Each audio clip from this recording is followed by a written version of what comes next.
let us take a moment to appreciate my adorable tank top. Hedgehogs!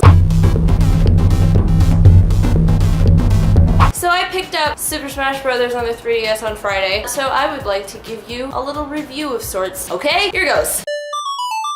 They took out the random tripping mechanic. Hallelujah!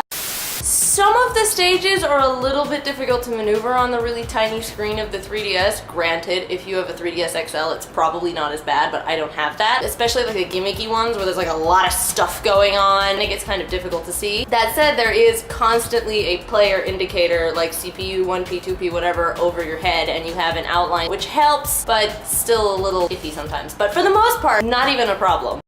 The 3D effect is great, it's done really well, it gives the perfect amount of depth to everything happening on screen. Especially in a lot of the stages, the depth you get in the background, it's almost distracting how pretty it is.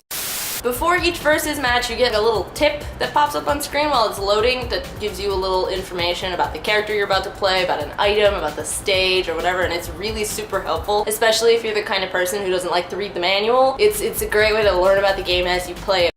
In-game, the kill shot effect, that's like this sort of animation that happens when you do like a final finishing move on your opponent, is so satisfying.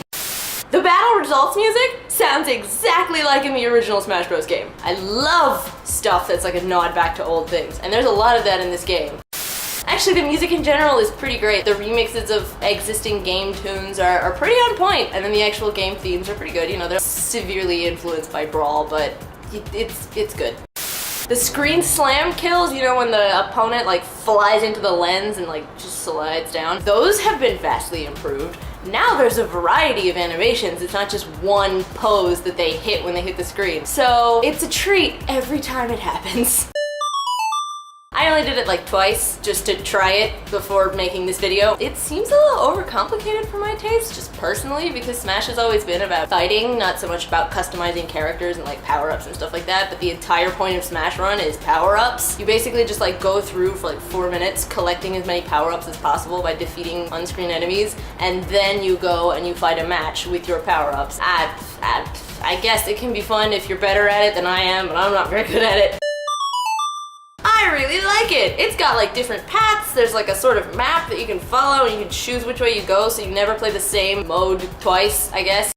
It has a sliding difficulty scale from like 1 to 9, but with like decimal points in between, so you can do 3.2 if you're not quite ready to jump to 4 yet, but 3 is too easy. It's pretty great. Unfortunately, if you die, you are forced to hop down half a difficulty level no matter what. You don't get an option, and I kind of wish you did get an option.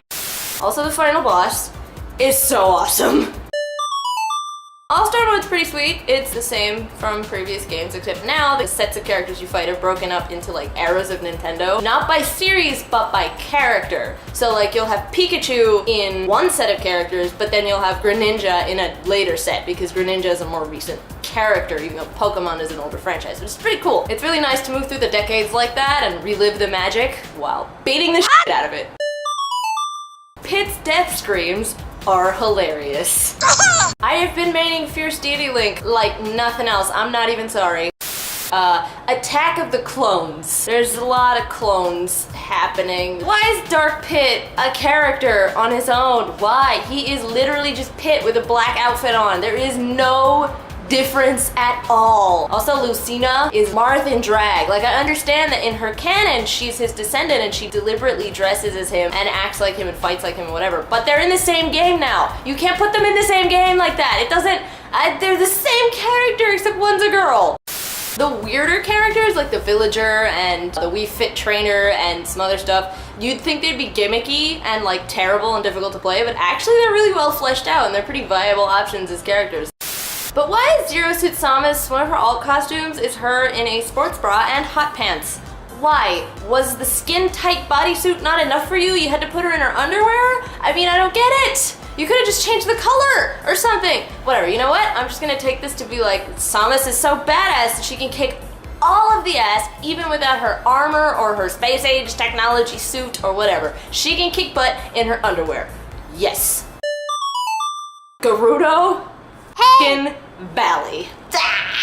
There's nothing to say about it. It's just really, I love it so much. It's my favorite thing in the world. Okay, moving on. Throwing a master ball and still getting a Goldine, priceless. Speaking of master balls, Arceus sounds kind of weird. It's kind of like a high-pitched shriek. I didn't think God would make like a sort of noise, but apparently it does.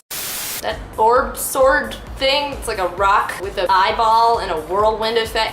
I can't decide if it's more Eye of Sauron or Soul Edge. Either way, it's kind of weird. If you pause and like you move the camera around, the eyeball follows you.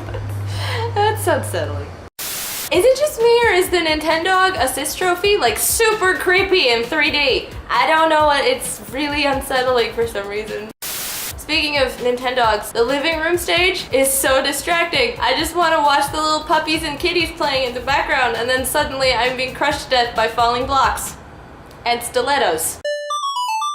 So yeah, in conclusion, clearly I quite enjoy this game, and I'm gonna keep playing it right after I finish this video. So if you wanna settle it in Smash with me, let's exchange friend codes. Friend codes? That's what they're called. To do this, you have to each have each other's friend code. So I'm gonna put mine in the description, but if you just add mine and don't tell me yours, it's not gonna work.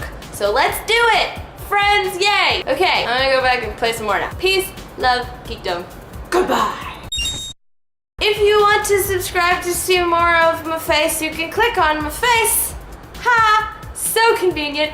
Or you can click over there to watch my last video, or you can click/look over there to look at my social media and see the other places on the internet where I am, like Twitter and Instagram, Redbubble, and whatever you want. Yes, good. Okay, bye!